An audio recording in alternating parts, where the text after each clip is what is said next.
Hi, I want to finish the second part of the book of Numbers. I want to remind you that the book of Numbers, it's a continuance of the history of the Israelite people after they escaped Egypt. And it tells the story of their journey of the 40 years when they lived in the desert. And it talks about their journey and their experiences from Mount Sinai all the way up to Canaan. Now, the book is named Numbers because it is a counting of the people, and that's where the book starts at. But the book of Numbers, it can be divided into three sections. The first part is the Lord, of course, has Moses count the people, and he's assigning duties to all of the Israelites. And it ends with the Passover and the people offering sacrifices to the Lord. The second part of the book of Numbers, it's the events that happen while the Israelites are on their way to Moab, a nation that lives the east of Jordan River. And this is a very difficult journey for them. And the people often complained, they murmured, they rebelled against Moses, against God, and they refused to enter into Canaan because they fear the people that live in Canaan. They unbelieve that God will not have their back. So they're dealing with unbelief as well. And so the Lord punishes the Israelites by making them remain in the desert for 40 years for their unbelief and because of their complaining and not believing that he will take care of them. And this is the part of Numbers that ends with the people camped in Moab near Mount Pisgah. Now, the third part of the book of Numbers, it is where Israelite is conquering the land just east of the Jordan River. Now, from the border with Moab to the south of the Lake of Galilee on the north. Now, the king of Moab, he hires this foreigner named Balaam. He's a prophet, and he hires him to curse the Israelite people. But the Lord tells Balaam to bless them.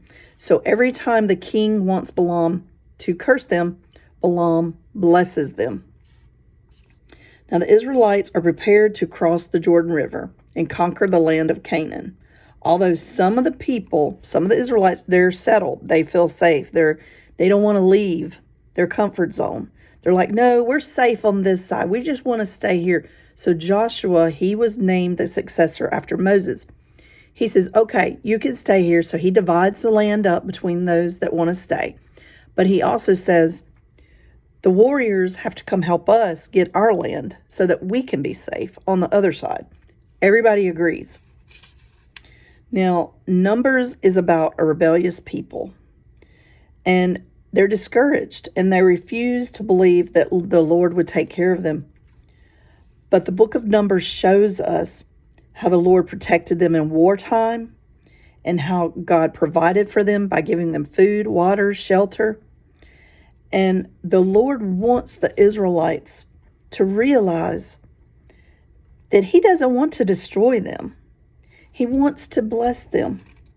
And so Aaron, he prays this prayer over the people. And this is Numbers chapter 6, verse 24 through 26.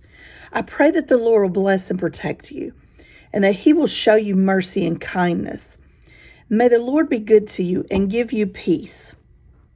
Now, I want to talk about some lessons.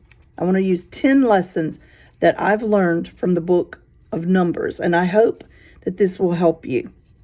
The first lesson is that God is a God of order. When the cloud covered the tent, the people would stay. When the cloud would lift and move, the Israelite people would pitch up their tent and move with God. And so, even though God doesn't move by clouds for us or fire for us, he still guides us in his word. We have his word, and we have ministers. We have people that around us that can talk to us about God, and God will talk to you individually if you will read his word and be in prayer and meditate. And you don't have to do it all day, but at least give him some time every day. And so the question that I ask myself, that I think we should all ask, is, what does God want me to learn from my current situation? And the answer is usually there if you look for it.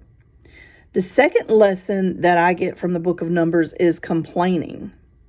See, I know I get aggravated when my children complain and don't feel appreciative of things I do for them.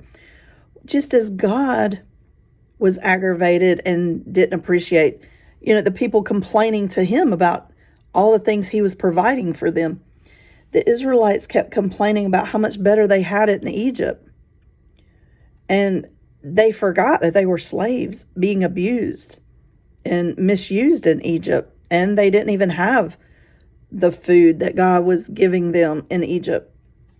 So they forgot where they came from. They forgot all the horror that they left from. But they also forgot the miracles that God performed for them in the journey. And, I think that we too become discouraged when things don't go our way, or life happens and we're sad and down, and we forget about the things that God has done for us. And, God didn't tolerate grumbling from the Israelites. And he doesn't want us wasting our time complaining either. Instead, we need to be thankful people. We need to be thanking God for what he does for us day to day. The third lesson that I could learn from the book of Numbers is jealousy. There was jealousy in Moses' family. Remember Moses' sister Miriam and Aaron, they rebelled and talked against Moses. And Miriam came down with a temporary afflicted leprosy because of her complaining about her brother. And see, it was a simple message. The Lord had chosen Moses, and God heard what they were saying, even though Moses didn't hear them. And what's even more compelling in this story is that Moses didn't hold a grudge against his brother and sister. He fell down on his knees and he prayed for them, and he forgave them instantly. And so we need to be very careful when we're criticizing our spiritual leaders or imperfect people, because we're all imperfect and we all say things that we don't mean or shouldn't say. And we do things that are foolish. And so we should remember that we're all imperfect people and forgive each other quickly, because and not accuse with an accusing finger, because God sees what's in our hearts. And what are we acting out of? Is there something hidden? Is there maybe a bit of jealousy that causes us to say and do the things that we do? See, God can see what others don't see. And God knows what we're hiding on the inside. The fourth lesson that I get from the book of Numbers is that God doesn't play games. God is patient, and he never quits loving his people. He's merciful, and he forgives us time and time again. But when his people refuse to trust and believe him, the Lord allows this. He allows us to do our own thing and go our own way, which will lead to our destruction. And God will be waiting patiently for us to come back to him, and he will help us get through all the destruction that we've caused ourselves. And a lot of times we want to blame others or blame God for things that go wrong in our lives. But a lot of times it's because we've gone our own way and caused that destruction for ourselves. And we see that God forgave the Israelites when Moses prayed for them. But that didn't change the consequences of the sin. They refused to trust God one too many times. And of more than 600,000 Israelites that came out of Egypt, only 2, Joshua and Caleb, were allowed to enter into Canaan. And today we have to be careful about presuming the Lord will be kind, because if God has disciplined us, we should learn from our mistakes and then recommit ourselves to trusting God for the future. The fifth lesson I learned from the book of Numbers is deliberate sin. There is a difference between intentional sin and unknowing sin. See, God knows when we do things intentionally. If you intentionally do something against someone else and you've thought about it and you do it, that's an intentional sin.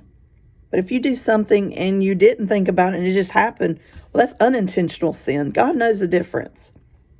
And so I just pray, help me, forgive me, God, for sins known and unknown whenever I pray. And although God hates all sin, there is a big difference between unintentional and willfully wanting to do something that's wrong.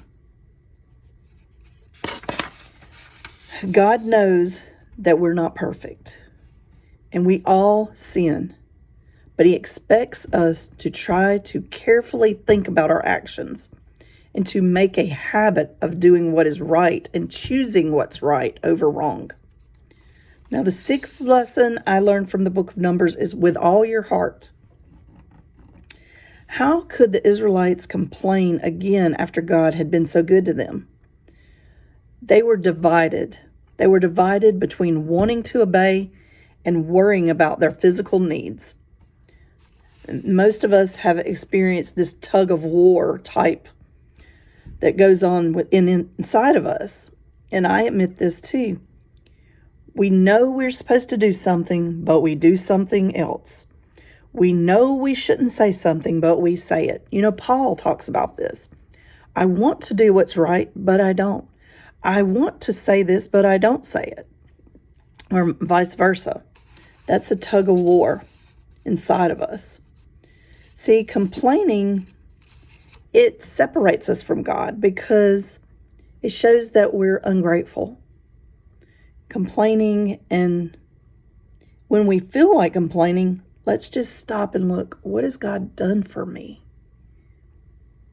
What has God given us? He's given us life and salvation through Jesus Christ. The seventh thing that I learned from the book of Numbers, this is chapter 18, is be careful with God's gifts. See, the Levitical priests, they were instructed to accept all of the sacrifices brought in from the Israelite people. They had to be respectful to the people and the sacrifices. Today, we offer gifts to God and we give our time, that's in prayer, meditation, and we give our money to the church or, give money to homeless charities, things like that. Well, those people responsible for handling those gifts should do so with great care. They must be thoughtful in the way they handle those and the resources. But we need to pray and ask God to help us with our resources and what to do with those resources that God gives us. God deserves the very best from us. The eighth thing that I learned from the book of Numbers in chapter 20 is, why did Moses get so mad? Now, Moses lived in a stressed out, frustrated state in dealing with these Israelite people. See, they often complained and rebelled. And you'll see in the book of Moses, he said, God, how long must I put up with these people? Just kill me now. So we can tell by that statement that Moses was stressed out from them. And see, we can't blame Moses for getting angry with them and frustrated. And that caused Moses to hit the rock twice. Well, see, God didn't tell Moses to hit the rock. He told him to command and speak to the rock for water to come out, not to hit it, but out of anger. Moses hit that rock, which that gave him some relief hitting the rock. But it also caused him to not be able to go into the promised land in the future. So was God too harsh on Moses? Well, he's the leader of the Israelites, and he has the responsibility of setting a good example. So he didn't do that. He didn't set a good example to the people. Instead, he demonstrated that temper. So we have to say that God's instructions are never to be taken lightly. God is merciful, He's loving, but He also means what He says. And the Bible tells us that God is always working for our good. We hurt God and ourselves when we disobey God. The 9th lesson I learned from the book of Numbers is winning with God. Now, you remember in the book of chapter 21, Numbers 21, the Israelites, they had learned lessons. They were due some encouragement. And in the passage, King Sihon and King Og, they assumed that these ragged band of nomads were pushovers. They looked like they would be pushovers. But they were in for a big surprise because their opponent wasn't the Israelites. Their opponent was God himself. And these battles are wonderful examples of how God fights for his people. And we can be assured that he is no less for you and I. God is for you and he is for me. And he fights for us. The 10th lesson that I learned from the book of Numbers, and this is in chapter 24, is the promised Christ. See, in chapter 22, the donkey seemed to have more sense than Balaam, a prophet who sold himself for money. That's in the book of Jude. But God's Spirit took control of him, and he used Balaam to speak a message to the Israelites. And the first part of the message is a blessing for the people, but an even more promising message follows. Balaam tells of the coming Messiah, who is described as a star. The coming Christ would be a blessing to all nations. So you see that God is always working for us. God loves us, and he shows himself in the book of Numbers, but he will show himself to you personally if you will trust, obey, and believe, and read his word.